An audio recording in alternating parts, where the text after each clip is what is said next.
Hello everyone, welcome to Botany Insider. So this particular lecture is a bit special one. In this lecture, we have Ruchi Dubey with us. She has qualified the DBT JRF first. Second, there's a list of achievement that she have done till now. She has started off with the preparation of the PhD and she has qualified in one of the interviews, and today she'll be sharing with you all the tips, all the preparation strategies that she followed. So hello Ruchi. Hi ma'am. Hello. So Ruchi, first of all, introduce yourself to our students. Sure, ma'am. So hello everyone. I am Ruchi. I am from New Delhi. And about my education, I have done my graduation from Sri Venkateswara College, Delhi University. And in my final year of graduation, I qualified GATB, that is Graduate Aptitude Test for Biotechnology. And through that GATB score, I pursued my master's in biotechnology from Amity University, Haryana. And this my master's program was a DBT supported master's program. So yeah, and then in my fourth semester in this year only, I qualified DBT JRF with category 1. And then I appeared for so many interviews. And yeah, finally, I got selected for the PhD at ICER Tirupati. Congratulations, Ruchi. A big congratulations to you. So, Ruchi, as I can see that you have qualified so many exams, be it GATE B or the DBT, that too in category 1. I would like you to tell your preparation strategy to our students because हमारे पास बहुत सारे aspirants हैं जो इस exam की preparation कर रहे हैं. So, it would be a great help to them. Yes. Yes, ma'am. So, ma'am, I started my preparation in last year January. Like I did my self study only from the YouTube or whatever the free classes was available. So from like last year since January, I was preparing for CSI. Ma'am, my target was CSI Net JRF as every other aspirant, but I got 93 percentile in my like CSI. I couldn't qualify that, but DBT I gave and I qualified DBT with category 1 in the first attempt only. So I was like कि Very ठीक है I have JRF, पर at the end JRF he matter करता है क्योंकि मुझे बाद में पता चला कि it's like a eligibility criteria क्योंकि amount is also same like the funding, but still I am working for it and I will qualify CSI soon. Like I want to qualify that. So yeah, so for that I like for my preparation I took help from your Botany Insider YouTube channel. I did my plant physiology wala part from there, also the biochemistry I studied from there, and also now the Botany Insider app is also there on the Play Store.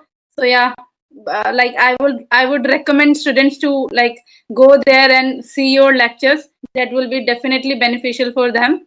And apart from this, and when I qualified my DBT JRF, then I appeared for number of interviews. In some of them I got selected, and in others I got rejection, but that too I took it in a very positive way because after rejection you have way or a chance to improve yourself. So that I did, and finally I got selected at ICER Tirupati for PhD. That's very good. So, like, as you have got rejected in so many, do not take it as a negative backlash. Obviously, वो सारा learning था, इसीलिए you got selected for a PhD program. So, a big congratulations to you. Now, my next question to you is because आपने बहुत सारे interviews दिए हैं and हमारे बहुत सारे aspirants हैं जो भी interview के लिए prepare कर रहे हैं. So, what are the tips that you would like to give to our students for especially the interview part? Yes, ma'am. So ma'am, firstly, the main thing is you have JRF because मैं ऐसा क्यों बोल रही हूँ क्योंकि without JRF भी मैंने interviews दिए like I have qualified GATE also, GATE Life Sciences in 2022 only. So for because of that GATE score, I appeared for the interview at IIT Guwahati and then at ACTREC, that is Advanced Center for Cancer Treatment in the Navi Mumbai. सो या मतलब मेरे को ऐसा लगता है JRF होता है तो ऑब्वियसली आपका थोड़ा आप प्लस साइड पे ही हो. जेआरएफ होना चाहिए क्योंकि बिना जेआरएफ भी मैंने इंटरव्यू दिया और मुझे पता चला हाउ इट फील्स लाइक तुम्हारे पास जेआरएफ नहीं है और बाकी कैंडिडेट्स के बाद है तो प्रेफरेंस तो ऑब्वियसली एक जेआरएफ कैंडिडेट को मिलती है. So then I decided Ruchi you have to work hard और जेआरएफ होना ही चाहिए.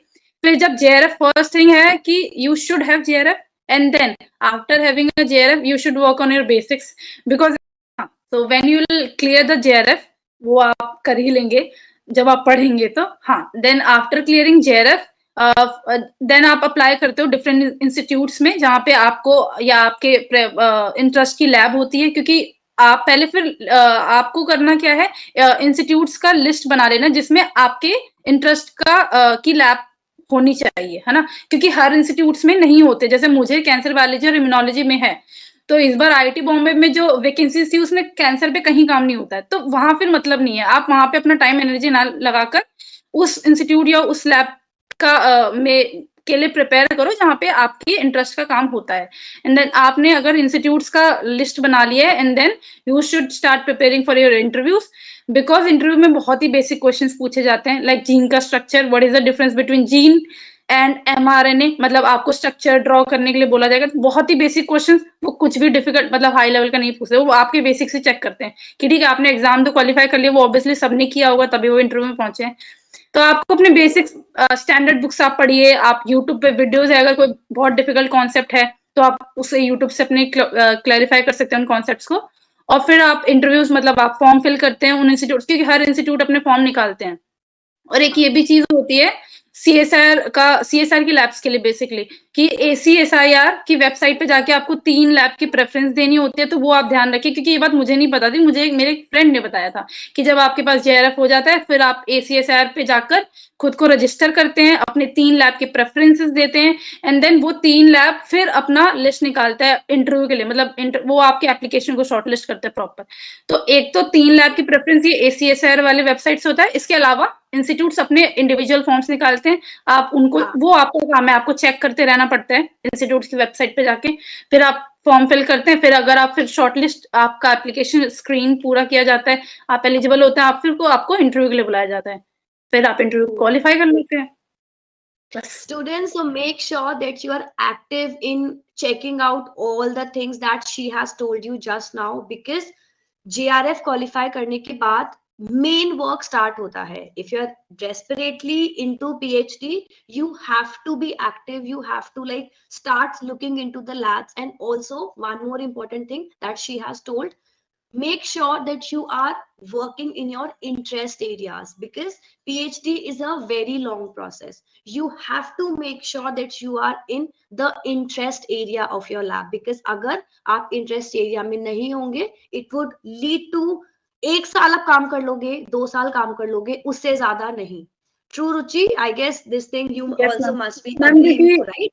ज्यादा ज्यादा देर तक चल नहीं पाता मैम, बिना इंटरेस्ट के आप कहाँ ही सरवाइव करोगे, और फिर रोना नहीं है, तो इससे अच्छा पहले ही वही काम चुनो जिसमें इंटरेस्ट हो, सो दैट आप थके भी हो ना तो अभी आप खुश होके काम करो, और पीएचडी कोई ऐसे कुछ शॉर्ट पीरियड टाइम का तो है नहीं, आपको कमिटमेंट देना है फॉर अ लॉन्ग टाइम। 5 साल मान के चलो, आराम से 5 साल जाएगा, लेकिन उसमें अगर इंटरेस्ट होगा ना तो वो 5 साल ऐसे निकल जाएंगे.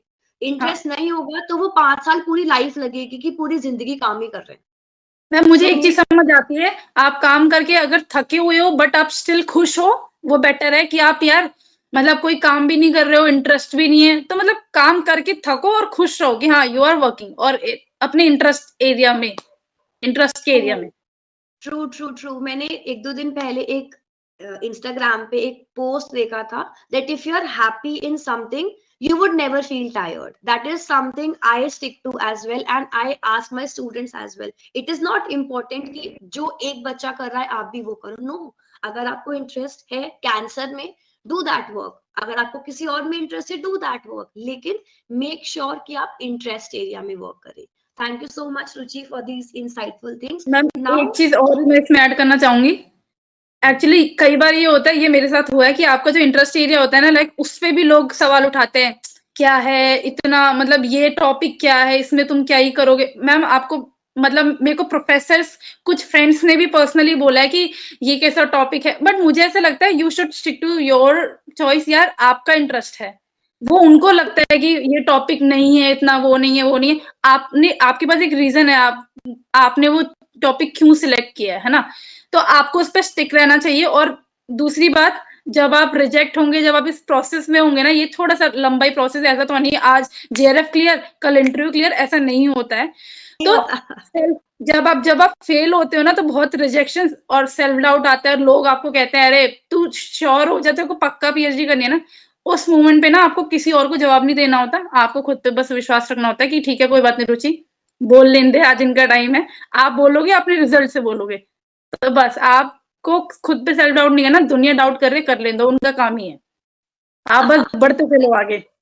Very true, very true. So never doubt your self. अगर आपका कोई इंटरेस्ट एरिया है, डू दैट थिंग। अगर आपको कुछ भी करने का मन है, सिर्फ उस पर स्टिक रहना। Very insightful things. Big clap to you, Ruchi. Thank you so much for these things. Now, my next question is like, what is the basic procedure for the PhD admission? Because obviously, बहुत सारे हमारे students ने JRF qualify किया है September के attempt में. So, I would like you to like point down the complete PhD admission process in specific. तो हम बेसिकली इसके 3 स्टेप्स होते हैं, बहुत सिंपल। पहला होता है कि आप एप्लीकेशन फॉर्म फिल करते हैं इंस्टीट्यूट्स के, ठीक है? जिसमें आपको अप्लाई करना है। तो उसके बाद एप्लीकेशन फॉर्म फिल करते हैं, तो इसमें तो दोनों ही कैंडिडेट्स होते हैं, लाइक जिनका जेआरएफ होता है, जो नॉन जेआरएफ कैंडिडेट्स होते हैं। क्योंकि कई बार इंस्टीट्यूट्स अपने खुद के एग्जाम भी कंडक्ट कराता है, like NII, national institute of immunology. तो काफी इंस्टीट्यूट्स हैं वो अपना खुद का एंट्रेंस एग्जाम कंडक्ट कराते हैं। तो जिन कैंडिडेट्स के पास जेआरएफ नहीं होता, उनके पास वो ऑप्शन अवेलेबल होता है वहां पे कि वो उनका इंस्टीट्यूट का अपना एंट्रेंस क्लियर करे, एंड देन वो आप बिल्कुल फिर जेआरएफ कैंडिडेट की तरह ट्रीट करते हो, और आपको आप इंटरव्यू में अपीयर होने के लिए एलिजिबल हो जाते हो, ठीक है? तो पहला आप एप्लीकेशन फॉर्म फिल करते हैं, फिर एक मेरिट लिस्ट निकलती है, लाइक आपके एप्लीकेशन को पूरा स्क्रीन किया जाता है, फिर they will be calling you for the interview. और थर्ड स्टेप यही सिंपल है, आपको इंटरव्यू के लिए फिर बुलाया जाता है, फिर आप इंटरव्यू में अपीयर होते हैं, और देन यस मैम। ठीक है। सो हमारे पास 3 बेसिक स्टेप हैं। सबसे पहला है आपको एप्लीकेशन फॉर्म का ध्यान रखना है कि कब वो एप्लीकेशन फॉर्म निकलेगा। देन अगर आपके पास जेआरएफ है, then you are exempted from the entrance exam. Otherwise एक एंट्रेंस एग्जाम होता है, you have to give, merit आएगी, एंड फाइनल में हमारा इंटरव्यू होता है। सो नाउ रुचि, कुछ टिप्स दोगे आप बच्चों को इंटरव्यू के लिए, like how to prepare for it? एक आपने बताया था कि बेसिक्स पे ध्यान देना है, उसके अलावा like how can students prepare for the interview? क्योंकि अब most of the students January session में बैठेंगे इंटरव्यूज के लिए। So any tips for them? Ma'am ma'am जैसे मैंने यूट्यूब से काफी हेल्प ली थी, लाइक आपका चैनल है यूट्यूब पे, और भी बहुत अच्छे चैनल्स है। तो आप क्या कर सकते हैं, आप इंटरव्यू के लिए नॉर्मल इंटरव्यू लाइक यूट्यूब और गूगल, ठीक है, और स्टैंडर्ड बुक्स तो खैर है ही। तो ये 3 चीजें ही हैं जो आपके कॉन्सेप्ट्स क्लियर कराएंगे। आपको डाउट है कहाँ पे किस तरह के क्वेश्चन पूछे जाते हैं, तो यूट्यूब पे काफी चैनल्स अवेलेबल हैं, आप उनको देख सकते हो आराम से, आपको टिप्स मिल जाएंगे। आप क्या क्या क्या क्वेश्चंस पूछे जाते हैं, जैसे जो आपका एरिया ऑफ इंटरेस्ट है उस पे स्पेसिफिकली क्या, क्योंकि इंटरव्यू में क्या होता है, कई बार साइंटिस्ट आपसे पूछते हैं कि आपका इंटरेस्ट क्या है। कई बार क्या, most of the time, most of the places पे वो पूछते हैं कि आपका एरिया ऑफ इंटरेस्ट क्या है। आप बोलोगे सेल बायोलॉजी, जैसे मैंने बोला कैंसर बायोलॉजी, तो फिर अगर आप कैंसर बायोलॉजी बोल रहे हो और अगर आपको उसके बेसिक्स नहीं आ रहे, तो वो काफी खराब हो जाता है। अब आप अपना, अगर आप अपने बेस्ट, जो आपको फेवरेट सब्जेक्ट है उसी में अगर आप स्ट्रांग नहीं हो, तो वहां थोड़ा रॉन्ग इंप्रेशन पड़ता है, तो वो नहीं करना है। तो आप पहले तो ये देखें कि आप क्या 3 सब्जेक्ट्स आप चूज कर लो, आप इंटरव्यू में क्या बोलोगे, अगर वो आपको मौका देता है अपना फेवरेट सब्जेक्ट बताने का।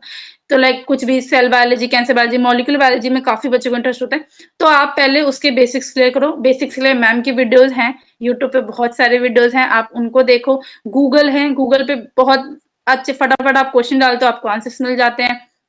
इसके अलावा तीसरा, स्टैंडर्ड बुक, बिल्कुल अगर आपको लगता है कॉन्सेप्ट आपको डेप्थ में जाना है, जैसे यार आप अपने फेवरेट जो एरिया होता है वो सिलेक्टेड ही होते हैं, ऐसा तो नहीं आपको पूरी बुक पढ़नी है, तो उन सिलेक्टेड टॉपिक्स के लिए आप स्टैंडर्ड बुक बिल्कुल रेफर कर सकते हो, आपको क्योंकि इन डेप्थ फिर नॉलेज आ जाती है आराम से। तो पहले आपको जो 3 एरिया सिलेक्ट कर लो, आप 3 सब्जेक्ट्स क्या बोलने वाले हो उनके बारे में आप बिल्कुल इन डेप्थ नॉलेज ले लो, वो बेटर है, क्योंकि फिर अच्छा नहीं लगता इंटरव्यू में बेइज्जती होती है। तो इसके अलावा इसके अलावा बेसिक्स आपके क्लियर है, फिर बस आप इंटरव्यू में जाओ और जीत कर आओ। So, रुचि, तुम्हारे पास like when you appeared in the interview, आप कुछ क्वेश्चंस शेयर करोगे? लाइक अगर कुछ याद है कि कैसे क्वेश्चंस थे, what were the question asked to you? बिल्कुल मैम, लाइक मैंने तो इतने इंटरव्यूज देते हैं। मैं आईआईटी गुवाहाटी में मुझसे पूछा, जैसे मेरा मैम कैंसर बायोलॉजी था, तो मोस्टली मेरे से तो कैंसर बायोलॉजी और इम्यूनोलॉजी से क्वेश्चन पूछे जाते थे, और या फिर सेल बायोलॉजी।